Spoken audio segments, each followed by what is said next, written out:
everybody, it's Michael Shellenberger, President of Environmental Progress. It is the safest way to make reliable. Now you kind of go, well, maybe you just have to spend more money. It pays half as much for its electricity. Why? And here's the thing, cadmium and chromium, strong and so intelligent. And anyway, I love Taiwan.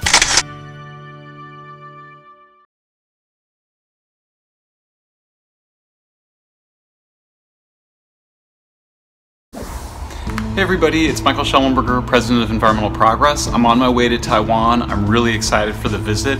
About to get on a plane. I'm here in Budapest, of all places. I just gave a new TEDx talk, which I'm really excited for you guys to see.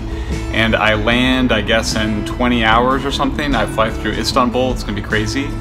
Anyway, I wanted to record this message specifically about the situation in Taiwan and provide some facts that I thought might be interesting for folks to hear for the first time. So you guys are making a really big decision. The first thing to know is that I used to be anti-nuclear. I was anti-nuclear all my life, and I only changed my mind when I realized that you can't power a big economy like Taiwan or the United States on solar panels and wind turbines alone. Renewables can do a little bit, but the energy from sunlight and from wind is just too weak to provide the power you need.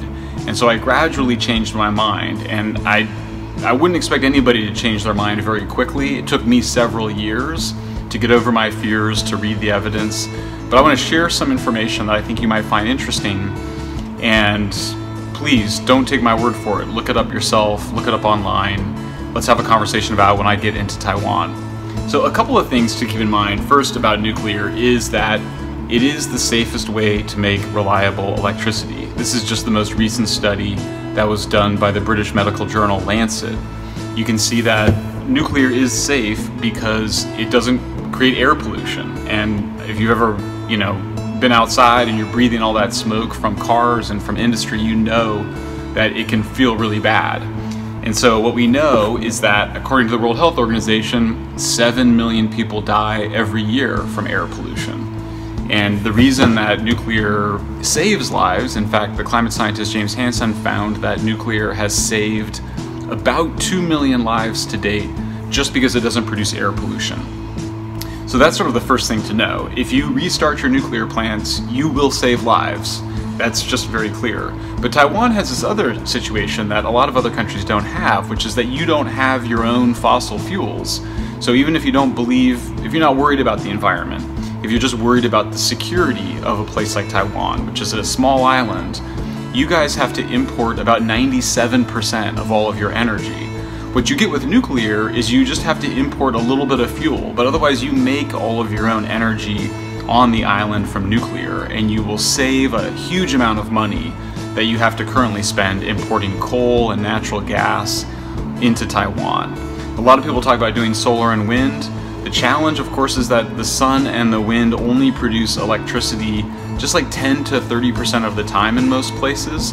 And so what you really end up doing is just burning a lot of natural gas. That's really good for Americans because we sell a lot of natural gas to Taiwan, but it's not a very good deal for the Taiwanese people. Another thing I think you should keep in mind, everybody talks about wind, imagining that wind is going to be really safe. I'm going to show you this photo that blew my mind when I saw it. This is a photo of two guys who were fixing a wind turbine in the Netherlands in 2013, caught in a fire on the top of the wind turbine. One of them died by jumping to his death, and the other one was burned up in flames on top of that wind turbine. I know, it's crazy. Maybe you think I'm just joking or that's not true, but just go look that up. That is actually something that happened. There's been a lot of studies that show that wind turbines actually kill more people than nuclear plants. I know, that sounds wild, but it's true. Now, okay, people worry about the waste. I see that everybody in Taiwan is worried about the waste. Everybody's always talking about the waste. I don't even know why. As an environmentalist, the nuclear waste is the best part because there's so little of it. It means that you don't have to spew the waste into the natural environment. Look, this is all of the waste from the Swiss nuclear program over 45 years. It's just sitting there in a room, it's fine. After a few more years, they'll find a way to recycle it like they do in France. They just recycle that and they turn it into fuel. It's like the most ecologically sound way of processing energy. Now here's the biggest problem. Everybody talks about how California is a leader in renewables, the consequence of doing all that solar and wind has been that our electricity prices have gone way up. Check this out. California electricity prices increased 5 times more than they did in the rest of the United States. And it's not just in California. Germany, which also does a lot of renewables, saw its electricity prices go up 50%. Wow! Okay. Now you kind of go, well, maybe you just have to spend more money on electricity in order to deal with climate change. That's not true, actually. Look at France. So France gets more of its energy, more of its electricity from clean energy than Germany does. But watch this. It pays half as much for its electricity. Why? You probably know the answer. Because France mostly uses nuclear, and it's a beautiful program. So if you want to have, and part of the reason that nuclear is so much cheaper is that it's just reliable. It just runs 90% of the year, day and night, sunshine, no sunshine, wind, no wind. Nuclear provides reliable, cheap electricity. So what about the environment? Well, Taiwan does not have a lot of places to put solar farms and wind farms. And here's the thing, it takes 450 times more land to generate the same amount of electricity from solar as it does from nuclear. This is comparing a solar farm in California, where we have a lot more sun than you guys do, to our last nuclear plant. So Taiwan doesn't have the room for a lot of big solar farms. Neither do we in California, but we have a lot more space and a lot more sunshine than you guys do. What else? Okay, everybody thinks that solar panels are super clean, right? Check this out.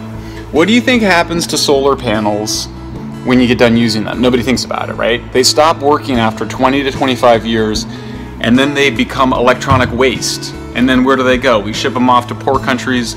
Solar panels contain lead, cadmium, and chromium, and those are toxic, heavy metals whose toxicity never goes down. So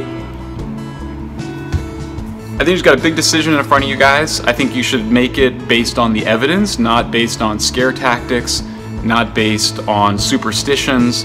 People believe a lot of really crazy things about nuclear power that just aren't true. In a few minutes looking into this, you can watch my TED Talks. I have a TED Talk called Why I Changed My Mind About Nuclear and how fear of nuclear hurts the environment. You can go to the World Health Organization, go to Lancet, which tells you how safe these things are. And the truth is, you can find out that nuclear is the safest, and for a small country like Taiwan without a lot of its own energy, it's particularly important, because otherwise you're going to be dependent on foreign outsiders. Again, you could use a lot of natural gas and it might be good for the United States, but it's not going to be a good bargain for Taiwan. All right, I'm looking forward to meeting all of you in a couple of days. I'm going to be in Taipei, and then we're going to go to the countryside, and then I'm going to come back to Taipei, and I'm really looking forward to meeting everybody. I'll have a translator with me so I can understand what people are saying. And anyway, I love Taiwan. You guys are such a strong people, and your culture is so strong and so intelligent. Really looking forward to having some interaction. I'll see you guys soon. Bye.